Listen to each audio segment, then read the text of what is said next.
welcome to September's In Conversation. My name is Lycia Heath. I'm CEO of Women for Election, and I would like to acknowledge that I'm joining you today from the lands of the Gadigal and the Bidjigal people of the Eora Nation, and I pay my respects to elders past and present and to future leaders emerging as well.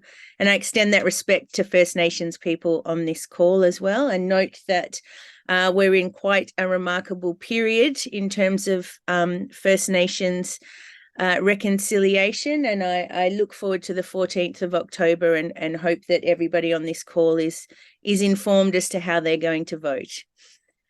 So it is my absolute privilege to introduce our guest today, Councillor Fran Day. Fran, thank you for joining us so much. Yeah, thank you.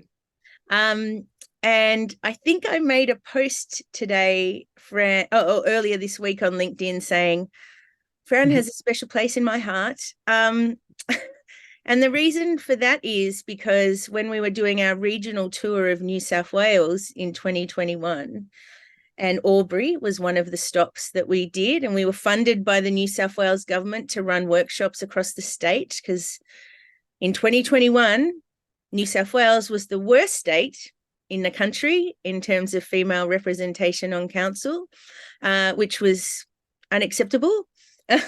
And after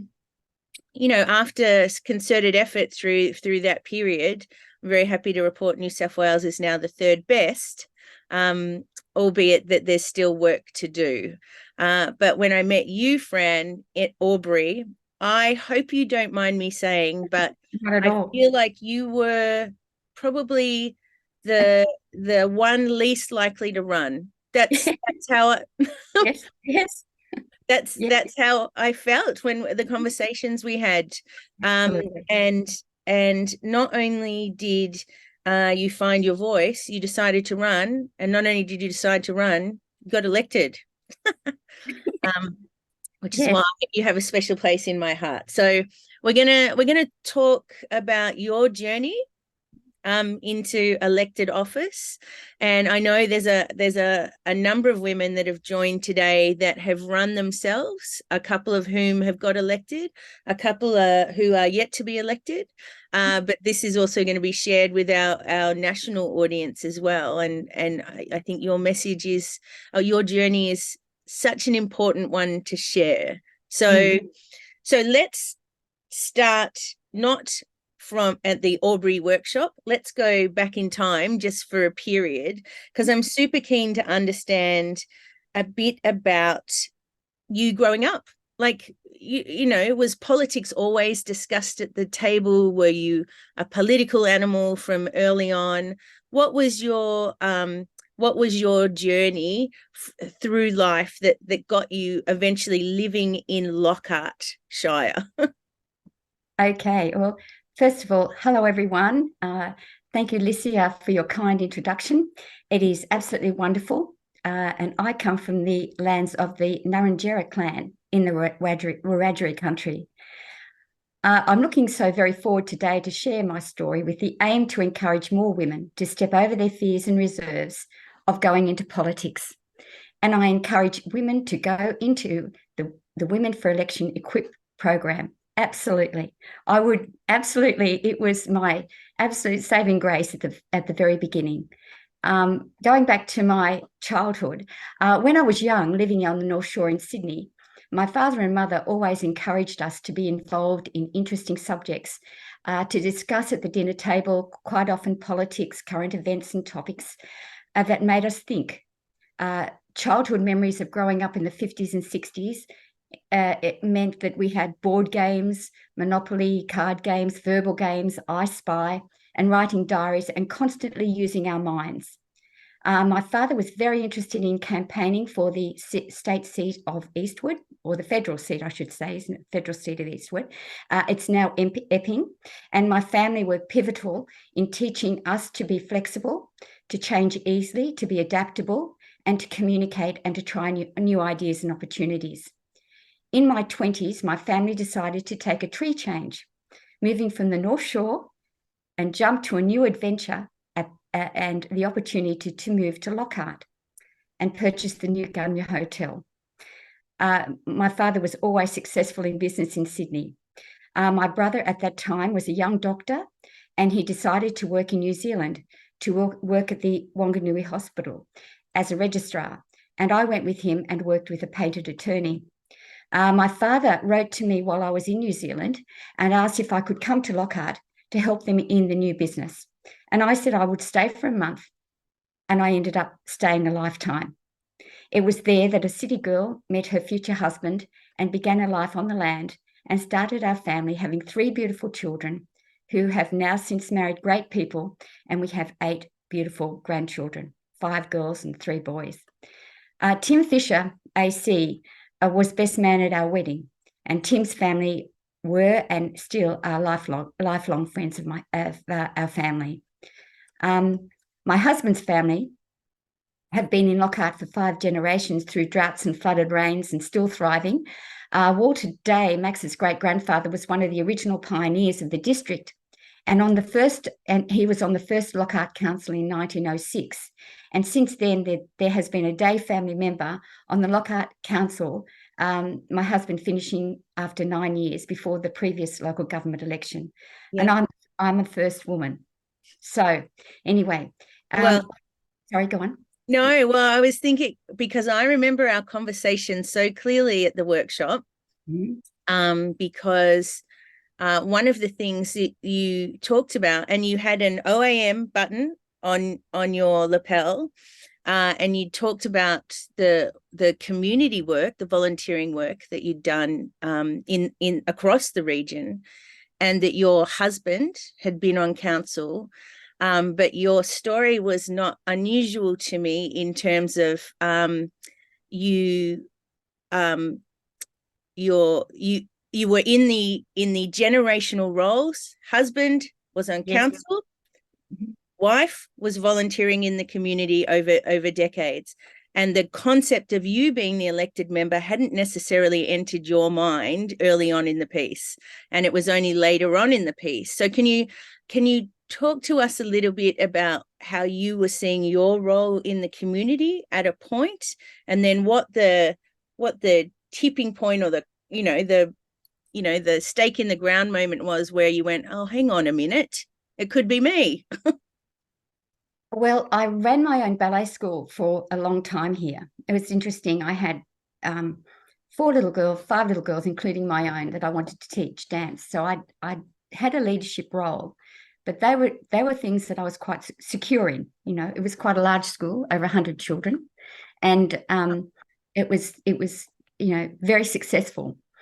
But as far as my role goes, myself, I just always had whatever I wanted to do, and this is the best part, I always had the wonderful support of my family all the time to have a go. And there's plenty of things I've had tried to do, and it's that support that we've given all of us together. But and of course, running a ballet school, you can imagine when you actually start a ballet school, when there are other sports always, and not so much the arts. Very different situation, but it really did expand and did very, very well. So, well, it would have taken grit and determination, I've got no doubt, setting up the first ever ballet school in that part of regional New South Wales. It just would have, and to then make it successful as well. So congratulations to you on that. But when we crossed paths that first time in 2021, how did that moment in particular, but I think someone had whispered in your ear surely before that time that you should run for council at some stage. That wasn't your husband? No. Sorry. My brother, my older brother, he always said I'd be great as a councillor. He said one day you should really think about that. And it was not connected to my husband's family at all. It was just something he always saw. And I'd always kept it in the back of my mind that he saw that as being a possibility. So and I don't know if you remember this year, but I missed out on the course in Wagga, and I thought, oh, look, I can go to Albury. I can actually travel an hour and a quarter, and I'm going to get there. I don't know if I was late or not, but I arrived there, and I sat down, and it was a life-changing moment. Absolutely, it changed my life in Oh, terms of making a decision, to go ahead. It was huge, actually. well, I do remember you not making the Wagga one, and I do remember you saying, I'm going to come to Albury. You could have been there before we'd opened the doors. Yes. But equally, this is part of, I think, our mission at Women for Election. It's not about training women, although we obviously run training courses for women. It's lighting the spark that's already there. So you already had all the skills, you had the networks. I don't know about the skills. I don't know about that. I had a long way to go there.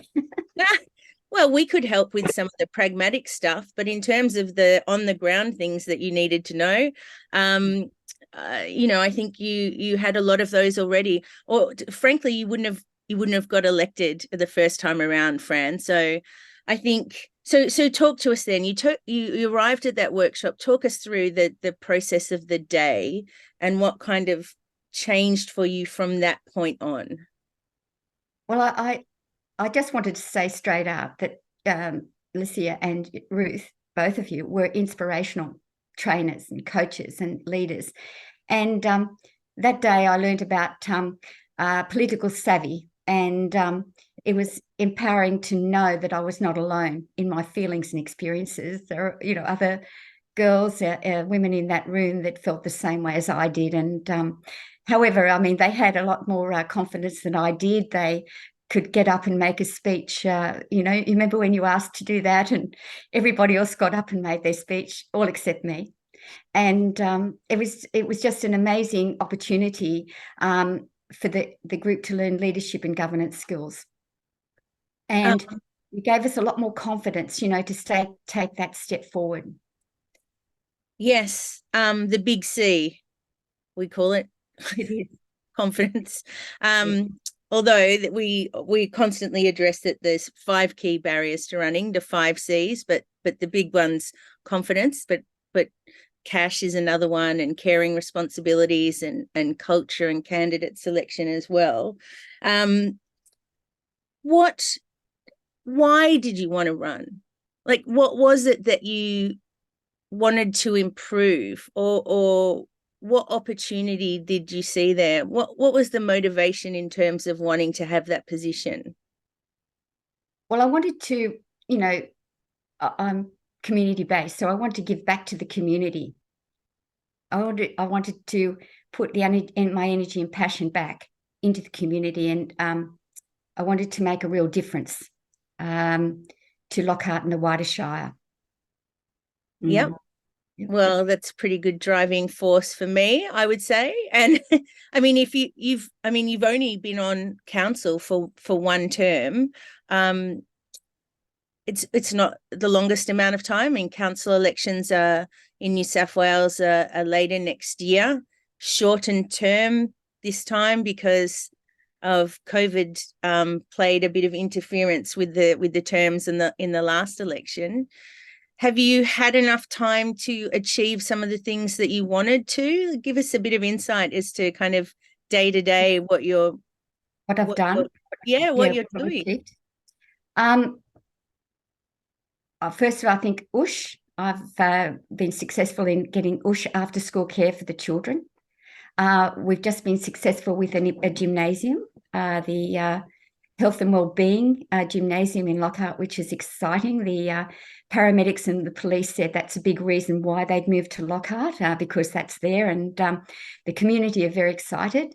I've now become a bit more savvy on the repair and maintenance of roads, and looked at food and safety, good food safety practice. I've done, the training in domestic violence, and been involved with. I'm on a delegate for the marketing and tourism area, where I've had quite a lot to do with the Indigenous project, the Wadadri Yadaha project, which we're putting in the Brookong precinct, and that'll be absolutely fantastic. That is a flood area that is going to have 10 mosaics and other things in it from the first people through to present day. And I've been involved in the celebrating the Disability and Inclusion and Volunteers Day as well. So going forward. So that's not a short list. No. And that's in just under 2 years if I've got my if I've got my calculation right as well. So it's funny, isn't it? Part of our training all the time is about how local government is not roads, rates, and rubbish. I appreciate you brought up roads then, which is important in the regions, obviously, but so many other things that you just mentioned then that are so vital to a thriving community, probably particularly in regional New South Wales as well. Some of that infrastructure. That was a promise from the gymnasium, was a promise from a Vietnam vet, actually. Before I was elected, I took advantage of what you said at the pre-election, that we need to be there all the time because there's that opportunity to get votes at the pre-election period. And he was one of those people that came then, and he said, Fran, I'm going to Wagga 3 times a week to get my treatment. And he said it'd be really great if you could get a gymnasium. And I said, promised him then, if I got in, that I would do my very, very best to get him there. Oh, amazing. That's amazing, Fran. Thank you for sharing that. And thank you for the public, for the public service that you're playing as well. So can you tell us then, yes, part of our workshops was the more people who meet you, the more people will vote for you, because you're pretty hard not to vote for, Fran. But beyond that, when you got elected, can you shine a bit of a light for us on what's the training that you get? What's the assistance that you get in terms of developing you as a councillor and making sure that you understand how the machinations of council work? Oh, well, I have been extremely fortunate to have so many different varieties of training. The first one, actually, the Executive Certificate of Elected Members, the General Manager said, when I asked him, he said, that'll be great, Fran. So I did that through the University of Technology in Sydney, and I fully recommend it to anybody that wants to do Amazing. that. Okay. Yes, and that was excellent. And then I've done things like integrated planning and reporting. I've done land use, community planning, focus, financial governance, working in collaboration with, and then of course local government New South Wales. I've done their hit the ground running, which covered a whole range of different things, including the domestic violence, chairing effective meeting procedures, and understanding local government. And with Emma here, I have actually, I think I've been working with Emma for about 2 years, and through local learning, and I completed the councillor course through the induction training there. And then I've learned so much from local learning in the complimentary webinars that they've offered, and anything they do, I listen into. I've loved the interaction and inspirational and caring coaches there. They're very engaging, and also they always open their hearts to councillors to talk to.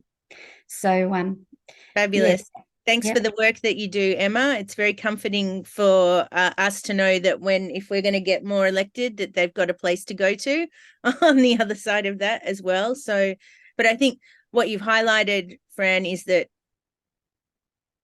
people don't need to worried about, oh my God, I wouldn't know what to do if I got elected, because there's numerous levels of support for them, not just at council level, but also at state and federal level. You get sent off to Senate school and things like that. So it sounds like you felt supported. Well, I'm sure that I wouldn't have been able to do it. First of all, that catalyst that you gave me in the very beginning, that really set my light there that I could say, well, maybe I just could do this if I followed all the protocols and all the, the information and that you gave me, which I'd written quite extensive notes, if you remember me typing away the whole time. And that was, without that, I don't think I would have started. I would have just thought it was too overwhelming. Thank you, Fran. You're very gracious with your feedback. Thank you. I've only got one more question, and then actually I'd like to open it up to questions from our audience today. We have a very friendly audience. I'm very happy for people to take themselves off mic if they'd like to ask questions, or if you're in between things, put a question in the chat and I can read it out, which is totally fine as well. My last question, though, is about what surprised you about being a councillor. And what I mean by that is we all have assumptions. So I'm super keen to understand what surprised you on the upside. Like, what is it that you enjoy about representing your community? And what have you found more challenging that you hadn't really considered either? Oh, I think the thing that has surprised me so much is that the role is so varied. And I've enjoyed the journey. I love people. I like listening to the community. I didn't mention that every month I have coffee with a councillor. I do that, and we sit down and chat. I find out what they want, their needs and wants are, and I try and follow through where I can in every way. I enjoy the diversity of the position, actually, but it always goes back to me to say, well, what's best for my community, and it's nice to think that people can feel that they can ring me. It doesn't matter when they ring me. I'm always happy to speak to them. So, so that's probably the main. I've enjoyed every part of it, actually. So no challenging parts that you want to share? There's only one challenging part, I think, that I'm just thinking here. One of the was sometimes when a decision is made in council and it's not popular with all people. As councillors, it's important that we can successfully communicate to our community the council's long-term objectives and visions. That's what I'm looking. I think that's probably the hardest sometimes to explain when decisions are made. Yeah, I could understand that. I'm very happy to take questions from the floor here. I have been sent one question via direct message as well. Has anyone got questions that they'd like to ask? Can do a Dom, I can see. Yeah, Dom, you want to take yourself off mic? Thanks, Licia. So I was just trying to raise my hand and find my artificial raised hand. Oh, I can see. Yeah, you can see it all there. Thank you, Fran. It's been great to hear from you. And I have to have a plug for Deniliquin because that's actually my old hometown. So I've just been to Deniliquin. Been to Denny? Yes, from the LHAC Forum. I feel like I know Lockhart pretty well. I'm really interested in the environment on council. Is it quite partisan, or are you all independents? Because I can tell you where I live is very partisan, so it's not exactly collaborative a lot of the time, which I think inhibits them communicating why decisions are made. I'm just interested to understand the makeup of the actual council. We're independents. You're all independents? We're all independents. Wow. Yes. That would make it collaborative. Yes, and we agree to disagree if we need to, but we all get along. It's marvelous, actually. Yeah, that's how a council should work. It's amazing. Thank you. Thanks for the question, Dom. Peter, you have your hand up. I know you're taking yourself off mute. I can see. You'll get there. I might go to Sandy in the meantime. Sandy, do you want to take yourself off mute and ask a question?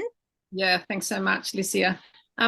Fran, you said you're all independents and you're collaborative, but I've noticed that councillors are ward-based. Yes, yes. I wondered, my question was about what have you learnt about negotiating since joining, or since, putting on a councillor hat, and does the fact that you're based in wards get in the way of negotiating? I don't think so, because now it's, for example, I'll just change it to a health topic in the grant that I'm working on. A councillor in the Rock ward, for example, she is actually on the Progress Association at the Rock, and we want to organise health issues, supports out there through health, and it's just a matter of talking to her and seeing, if we can organise it in both areas. It doesn't have to be succinct to one. That although we are in our own separate areas, we are working together. That's what I want to say. We are working together to try in the betterment of the community. So, and sometimes people from different wards ring up different councillors, and then they write to all the councillors. So, we're always working in with each other. Yeah, thanks. I've heard of another council where they're in wards and they go, well, no, you can't have that in your ward because we haven't got it in our ward. No. No. I think there was a gymnasium in the Rock Ward, and I put my hand up for one in Lockhart, and it's there in Lockhart. They're very fair. There's a fairness there. Yeah, that's a great achievement. Thank you. Thanks, Sandy. Maybe it's more about the council rather than the ward system. That's right. Yeah, that's right. Yes. The collaboration. Peter, your hand's up and you're off mute. Yay! Sorry, my phone hates Zoom. That's all right. The screen keeps disappearing. So I'm really interested in the course. Yes. Fran, I'm really interested in, given that you hadn't really had an inkling. I mean, obviously, you're a community person, you're in the community. That's obviously really important to you. But apart from your brother, sounds like you hadn't had 10 people go, oh my God, Fran, you'd be perfect. So what was it in the course? Can you remember what was like the light bulb moment? I mean, maybe there wasn't a light bulb moment, but what do you think it was about that course, either as a single moment or maybe it was just a collection of things that really, because it's a big jump. I mean, I know you'd been doing the work, but it's quite a mind shift from sort of working in the community to putting yourself out there for election? Because I've never in my life, and this is in my mindset, been afraid to have a go. And I'm sure that's because of my family and growing up. I'm a free spirit in that sense, that I don't mind having a go. And you never know until you have a go, my father used to say. So I just felt, you just have to have a go. And what's the worst thing can happen? That's what I said before. Well, I don't get there. And then Alicia said that some people take 3 times. I think might be a little bit too old at that point, but yes. But the course, it was the way the course was run. It was the way to set it out. It was. They always said to us that the candidate handbook was our Bible. We had to understand our obligations as a councillor. We needed to manage our donations. They showed us everything. We had to find our purpose, our overarching issue, what questions in us, what we wanted to change, and to be aware of how the council works. And also too, they helped us on that day to encourage us to all the skills we have in our life to still go forward, that we would, we'd learn a lot in that process, and to listen and learn. So, yeah, no, it was in it, and they mentioned, as I said earlier, about pre-election. And Alicia, I'm not quite sure about the statistic there of, how many times some of these a councillor has to go through the process or before the election to get it elected. 3 times.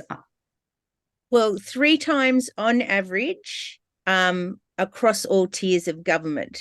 So that's but it's a better average for local government, worse average for federal. But that's 3 times to run to get elected. Julia Gillard ran 3 times before she managed to get elected, for example. So, yeah, so it's part of the removing the I don't have the skills to get elected barrier, to say, well, there's lots of ways to measure success, isn't there? It's not just getting elected. It's not just getting elected that creates success if you run. So I'm so glad that those little gems kind of stay in the grey matter. Thanks, Peter, for the question. Can I just ask a bit of a quick follow-up related question? So, Fran, now that you've become a councillor, now that you've been through the process, was there anything you think, that you'd want to add to to women who are taking that course or sort of looking into the mechanics of how to get elected? Is there anything you've learned that people could do in addition, or do you think the course really just nails it? Well, it's the courses are, you mentioned, I've mentioned all the things I've done. That's what gets you there. It's the knowledge. It's all those people. Emma's here. All the Licia, those people have just been absolutely amazing, incredible role models for me. And they've got, both of them, just in this space, they've got hearts, and they don't mind if I ring them and ask them a question. That's the best part. The support as well, not just the course. Oh no, you've got friendship, support.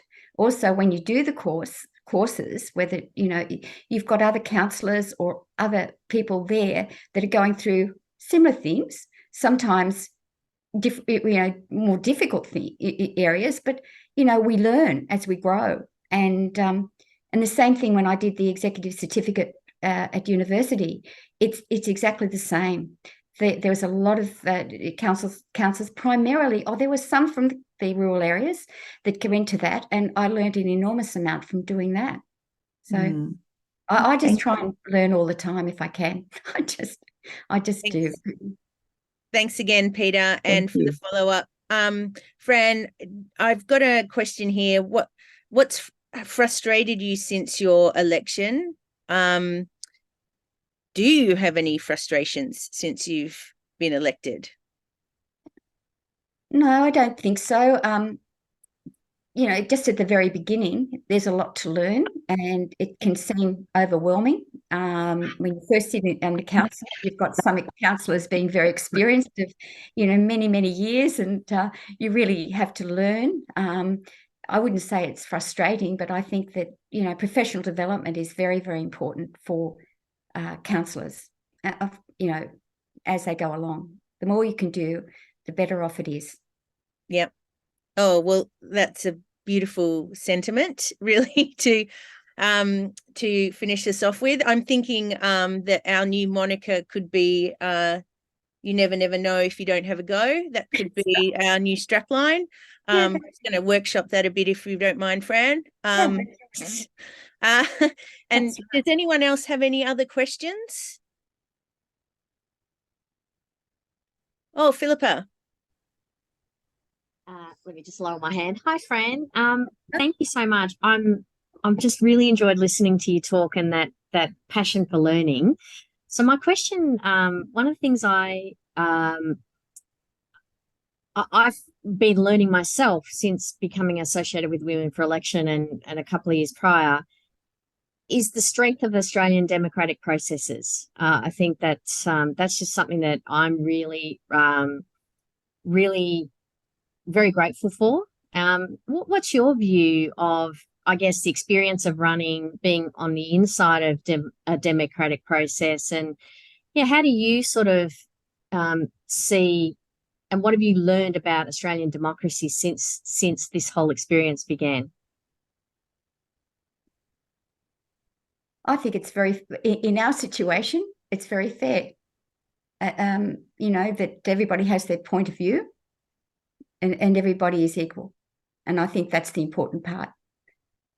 Male or female, it doesn't matter. We all have a viewpoint. And the best part is when you actually leave the council chambers, we are colleagues and we get along. We're friends. I think that to me is the most important thing, that you can put your point of view forward, discuss that, and then walk away and know that it'll be fine. And that's how it is. That's the most important thing. Don't carry any baggage. Thanks, Philippa, and great answer again, Fran. I think you and I were musing about this before, but because of my line of work, I learn about where the different toxic councils are and maybe what work needs to be done. And then I never want to lose sight of the fact that, in fact, there's many more collaborative councils than there are toxic councils. I think that's really important to keep in mind. And I'm very happy for you and that your council is one of those councils that works collaboratively, because you have the ability to make sure that you continue to have a thriving community as a consequence. So my very last question would be, do you think you're going to go for another term? I think so. Oh, whoo, didn't test that question with her beforehand, so I just had a bit I of think a so. freak out I moment. think so. Yes, I haven't learned all of these things not to carry it forward.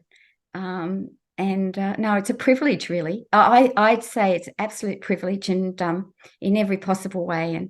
And I like to thank you and Emma and everybody else is involved that has actually helped me get here. So much appreciated. Thank you so much, Fran. That's a beautiful way to finish this month's In Conversation. Really appreciate you taking up the offer to come and speak with all our alumni, and all the best with the remainder of your term and also for your re-election. And I will just finish off this whole session, but how about everybody do Zoom clap? Thank you so much for Fran. And also to say that in 2 weeks' time, Women for Election is going to be making our first big media announcement about the launch of our Women in Public Office program. Dates, places, first cab off the rank is across regional Queensland and the cities of Queensland as well later this year. But next year we'll be in regional and remote New South Wales. Fran, Yes, maybe you'd like to come and speak at one of those events. Oh, goodness me. I thought I'd participate. No, it would be great to have you there. You're very inspiring, and thank you for your time today. Really appreciate it. Thank you very much for asking me, Alicia. Thank you, everyone, for your time, and we look forward to seeing you at future events as well, and continuing this great work.